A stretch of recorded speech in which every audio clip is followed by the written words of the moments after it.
Imagine 5 secondes, tu te réveilles un matin et la première chose que tu fais, c'est de poser ta main sur ta table de chevet pour checker ton téléphone comme tu as l'habitude de faire. Sauf que ce matin, tu trouves rien. Ton téléphone, il a disparu. Et là, d'un coup, c'est la panique. Tu commences à faire le tour de chez toi plusieurs fois, tu trouves toujours rien. Tu sais pas où est ton téléphone. Il a disparu et disparu à tout jamais. Et la question que tu vas te poser assez naturellement, c'est comment est-ce que je vais faire? Comment est-ce que je vais faire pour vivre? Je te rassure, je pense que c'est la même question que je me poserai instinctivement. Je m'appelle Mathis, j'ai 23 ans et j'ai réussi à passer de plusieurs heures de temps d'écran à un temps 3 fois inférieur à la moyenne mondiale. Et à vrai dire, la question, elle est pas débile quand tu vois qu'il y a Mark Zuckerberg avec son projet de lunettes connectées où il pense que le téléphone va bientôt arrêter d'être en production, ou alors si tu prends l'exemple totalement opposé et que tu penses aux pénuries de terres rares qui pourraient peut-être un jour affecter la production mondiale de téléphones, ce scénario il n'est pas complètement déconnant. Et cette question, comment est-ce que je ferais? Comment est-ce que je ferais si j'ai pas mon téléphone? C'est la question instinctive qui te viendrait à l'esprit si jamais tu étais amené à ne plus l'avoir sous la main. Comment est-ce que tu ferais pour contacter tes proches? Comment est-ce que tu ferais pour te diriger et aller jusqu'à un point B? Comment est-ce que tu ferais pour t'occuper, pour te divertir? Et pour toi, tu pourrais même te demander comment est-ce que tu ferais pour vivre. C'est des questions qui sont pertinentes, qui sont naturelles quand on a grandi avec un téléphone dans la main, quand on passe le plus clair de son temps et plusieurs heures par jour sur son téléphone. C'est des questions qui sont pertinentes et qui ne sont pas forcément exagérées. Je regardais d'ailleurs un podcast de Jordan Peterson avec Jonathan Haidt, qui est un spécialiste sur la question, et les deux évoquaient le sujet de la privation du téléphone portable. Et sur le premier et le deuxième jour, ça augmenterait l'anxiété des personnes dépourvues du téléphone. Donc c'est des questions normales, assez instinctivement, c'est normal de se dire comment est-ce que je ferais pour survivre sans mon téléphone. Mais ce que tu oublies trop vite, c'est qu'en réalité, il y a des solutions. Peut-être que ça t'est déjà arrivé, mais il y a peut-être des moments dans ta vie où tu avais ton téléphone qui avait plus de batterie, où tu avais pété ton téléphone et que tu étais dehors en plein milieu de nulle part et que tu devais trouver d'autres moyens, d'autres alternatives pour revenir chez toi, pour contacter des proches. Si tu penses aussi à tes parents, à tes grands-parents, ils n'ont pas grandi comme nous avec un téléphone dans la main. Et il y avait des alternatives. Ils avaient d'autres solutions pour vivre et même survivre dans leur quotidien sans aucun problème. C'est pour ça que la question comment est-ce que je ferais, je la remplacerai plutôt par qui est-ce que je serais? Quelle personne je serais si j'avais plus de téléphone? Et donc ça va être ça le sujet de cette vidéo.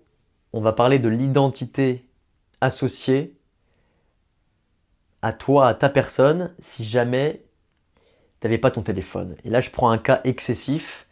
C'est juste pour que tu comprennes vraiment qu'est-ce qui est associé à ton identité en tant qu'utilisateur fréquent, très régulier de ton téléphone. C'est juste pour que tu comprennes qu'est-ce que ton téléphone et son usage quotidien, il implique dans la construction de ta personnalité, de ton identité. En tout cas, on peut être sûr que si tu n'avais plus ton téléphone du jour au lendemain, tu serais une autre personne. Parce que comme je te le disais, ton téléphone, il forge ton identité, il forge tes comportements du réveil jusqu'au coucher, il forge tout, tes habitudes, ton mode de vie. Et assez naturellement, on pourrait avoir ces réflexes et te penser que si tu n'avais plus ton téléphone, tu serais d'abord une personne plus vulnérable. Plus vulnérable, pourquoi? Parce que si tu es amené à sortir de chez toi, tu n'aurais plus de moyens de te repérer dans l'espace, tu n'aurais plus Google Maps, tu pourrais plus facilement te perdre. Si jamais tu as besoin de contacter quelqu'un, tu n'aurais plus accès à ton téléphone pour appeler quelqu'un, par exemple en situation d'urgence. Tu serais une personne plus vulnérable, mais aussi une personne moins informée. Parce que ton téléphone, c'est la source principale d'information aujourd'hui. C'est avec ça que tu te renseignes, à travers les réseaux sociaux, à travers tous les types de médias. C'est grâce à ça que tu en apprends plus sur le monde qui t'entoure. C'est grâce à ça que tu te renseignes, que tu lis, que tu écoutes des podcasts, que tu regardes des vidéos comme celle-ci. Et donc assez naturellement, on pourrait penser que tu serais moins informé, que tu aurais accès à moins de connaissances. Tu serais aussi une personne qui a priori ferait moins de choses, puisqu'il y aurait moins cette distraction il n'y aurait plus cette distraction associée au téléphone, et donc ton quotidien, il serait plus vide, et tu ferais plus face à l'ennui. Tu serais une personne qui aurait moins d'interaction avec les personnes et avec le monde qui l'entoure. Puisque sans Snap, sans Instagram, sans messagerie, sans Twitter, sans rien, comment est-ce que tu fais pour échanger avec des personnes qui sont à l'autre bout du monde? C'est une bonne question. Et tu serais aussi une personne plus anxieuse au début. C'est comme je te le disais en introduction, en parlant de cette privation de téléphone qui va augmenter ton anxiété sur les premiers jours, car ton cerveau il est plus habitué à cette situation. Et là, on pense aussi à la fear of missing out, à cette peur de manquer. Sans ton téléphone, sans tous tes réseaux sociaux, tu aurais cette peur de manquer la vie des autres, de manquer de l'information.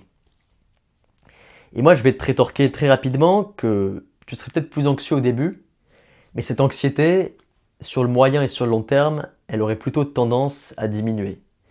Et là, je rebondis à nouveau sur ce podcast où Jonathan Haidt, après avoir évoqué les premiers jours de privation, il explique qu'au bout d'une semaine, assez naturellement, le taux d'anxiété, il a tendance à diminuer. Diminuer parce qu'on n'a plus cette vie sur les écrans, et donc on n'est plus témoin de tout ce qui se passe dans le monde, de tout ce qu'on voit dans les commentaires, de tous ces discours polarisés, de haine, d'insultes, de clash, tout ce que tu peux voir de plus néfaste sur les réseaux sociaux, et donc tu serais moins anxieux. Je te disais que tu pourrais avoir moins d'interaction avec le monde, mais sans ton téléphone, je pense que c'est plutôt l'inverse. Tu aurais peut-être moins d'interaction en termes de nombre de personnes, tu discuterais avec moins de monde, mais tu discuterais plus dans le réel, tu aurais plus d'interaction dans la vraie vie et des discussions plus qualitatives. Et là, je te prends mon exemple perso, très concret. Quand je vais à la salle, j'ai maintenant pris pour habitude de mettre mon tel dans mon sac et de le laisser dans le casier. Ce qui fait que quand je fais ma séance, ça dure généralement 1h, 1h15, j'ai pas de téléphone, j'ai pas d'écouteurs, donc j'ai aucune distraction. Je suis juste en train de pousser sur une machine et d'observer mon environnement, assez naturellement. Et donc, le fait d'être privé de ce téléphone, je sais que si j'ai besoin de quelque chose, je vais être contraint d'aller voir les gens, d'aller leur parler. Et depuis que je fais ça, assez logiquement, j'ai beaucoup plus d'interaction avec les gens. Je vais plus écouter ce qui est dit, je vais plus faire attention à ce qui se passe autour de moi. Je vais avoir plus d'interaction, plus d'échanges, plus de sourires avec les gens, tout simplement. Et pas plus tard qu'hier, je suis allé faire une séance, j'entendais 2 gars parler portugais. Et à la fin de ma série, je leur ai posé la question, j'étais curieux, je voulais savoir d'où est-ce qu'ils venaient. Et comme ça, on a entamé une discussion qui pour beaucoup et qui pour toi pourrait paraître surréaliste, mais en réalité, il n'y a rien de plus naturel et de plus humain. Ça te permet donc d'avoir des interactions plus authentiques, plus spontanées, plus qualitatives. Et ça te permet aussi, contrairement à ce que tu peux penser, d'avoir un temps plus long pour imaginer, pour créer, pour se poser des questions, pour te trouver des passions. Et là, je prends cet exemple que j'ai eu aujourd'hui, en réfléchissant aux idées que je pouvais incorporer dans cette vidéo.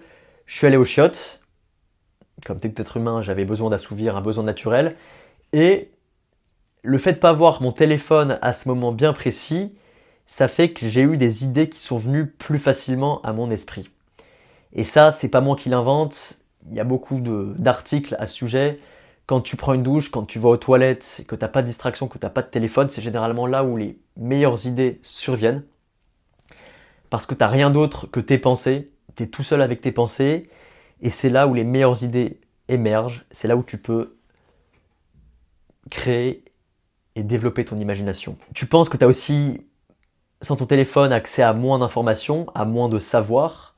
En réalité, je pense que c'est assez bénéfique. Parce que tu auras peut-être accès à moins d'abondance, mais tu auras accès à un contenu plus qualitatif, notamment par la lecture, par les livres que tu vas sélectionner avec soin, où tu vas vraiment te renseigner sur le livre pour choisir l'information que tu veux. Et surtout, le contenu auquel tu vas avoir accès, il sera moindre. Et là, je vais t'évoquer le paradoxe du choix qui a été développé par Barry Schwartz et qui, justement, avec l'émergence de tous ces contenus multimédia, de tous ces programmes sur Netflix, de tous ces titres sur Spotify, avec ces milliers, voire millions de titres, ça rend le choix impossible. Ce qu'il dit, c'est que l'abondance rend le choix impossible, c'est-à-dire qu'il y a tellement de choix qu'on va toujours avoir l'impression de faire le mauvais et ça va nous laisser dans un état un peu malheureux parce qu'on sera justement toujours insatisfait. Alors que si justement tu réduis ce nombre de choix, que tu reviens à 3, 4, peut-être 10 choix maximum, ce sera plus simple de choisir et surtout tu n'auras pas cette source de comparaison possible avec toutes les autres alternatives. Et à l'inverse justement de cette vulnérabilité que tu peux imaginer si jamais tu étais séparé de ton téléphone, je pense que ça laisse aussi plus de place à l'imprévu. Quand tu n'es pas avec ton téléphone, c'est là où tu peux te perdre certes, mais c'est là où tu peux aussi faire les découvertes les plus intéressantes, les plus intrigantes. Je suis allé me balader dimanche dernier dans Paris et j'avais cette envie de découvrir un petit peu cette ville, cette si belle ville que je connais finalement peu. Et je suis allé me balader sans mon téléphone, j'ai pris le métro, je me suis arrêté un petit peu au hasard, je me suis baladé et finalement je suis totalement sorti de mes plans puisque j'ai fini dans un quartier qui n'était pas du tout celui où je voulais aller. Mais c'est là où j'ai créé des souvenirs, c'est là où j'ai vu des choses intrigantes, où j'ai vécu une expérience nouvelle. C'est justement avec cet imprévu, et cet imprévu, il a été permis parce que j'avais pas mon téléphone. Donc tous ces arguments que tu pourrais avoir à premier abord, en réalité je peux te les démonter un par un, mais c'est pas là le sujet. Là où je veux en venir, c'est que sans ton téléphone, si jamais en un claquement de doigts, les téléphones sur toute cette planète disparaissaient, je pense qu'à terme, tu serais surtout une personne plus épanouie. Je veux pas faire de moi et je veux pas que je paraisse à tes yeux pour un anti-téléphone ou quelqu'un qui est contre toutes les technologies. C'est pas là le point, c'est pas là le sujet. C'est juste qu'à travers cette vidéo, je veux plus te sensibiliser à ton addiction pour te confronter peut-être aux idées reçues que tu as, aux premières pensées que tu pourrais avoir si jamais tu étais séparé de ton téléphone. Et justement, je veux te montrer qu'il y a plein de choses de positives que tu peux tirer de l'absence de ce téléphone. Et je termine en t'incitant à passer à l'action. Tu l'auras deviné, après cette vidéo, ce que tu peux faire, c'est d'essayer de passer un moment sans ton téléphone. Je ne sais pas où tu en es actuellement par rapport dans ta relation avec ton téléphone, à quel point tu es addict. Mais ce que tu peux faire, c'est d'essayer d'incorporer dans ton quotidien aujourd'hui une habitude, une activité sans ton téléphone. C'est d'aller faire cette balade sans ton téléphone, d'aller faire cette séance de sport sans ton téléphone. Tu peux même passer à un jour sans téléphone, ou voire une semaine si tu te sens prêt, si tu te sens prêt mentalement. Passe à l'action, c'est comme ça que le changement il va réellement être créé chez toi. Je finis avec cette citation. On appelle esprit libre celui qui pense autrement qu'on ne s'y attend de sa part, en raison de son origine, de son milieu, de son état et de sa fonction, ou en raison des opinions régnantes de son temps. C'est une citation dans Humain trop humain de Nietzsche, et c'est surtout Nietzsche lorsqu'il définit l'esprit libre. Et l'esprit libre, c'est quoi? Je fais une super pub avec l'écran derrière, c'est le nom de la communauté que j'ai créée sur une plateforme qui s'appelle Skool. Je te mets le lien en description et dans ma bio, tu pourrais y avoir accès directement. L'objectif de cette communauté, c'est de donner accès, avec un abonnement payant, un abonnement mensuel ou annuel, à un programme pour te faire lutter contre ton addiction au téléphone et aux réseaux sociaux. C'est un programme que j'ai pensé, que j'ai travaillé sur plusieurs heures, où je me suis basé sur beaucoup de ressources que je te partage aussi dans ce programme, et surtout des vidéos étape par étape, faites sur mesure pour passer d'une vie où tu es complètement dépendant de ton téléphone à une vie plus libre, intense et éloignée des écrans. Je te mets le lien dans la description. Tu n'as plus qu'à rejoindre cette communauté et sache que d'autres guides sont en cours de conception et que la communauté va vite être remplie et renouvelée. C'est tout pour aujourd'hui. On se dit à très vite.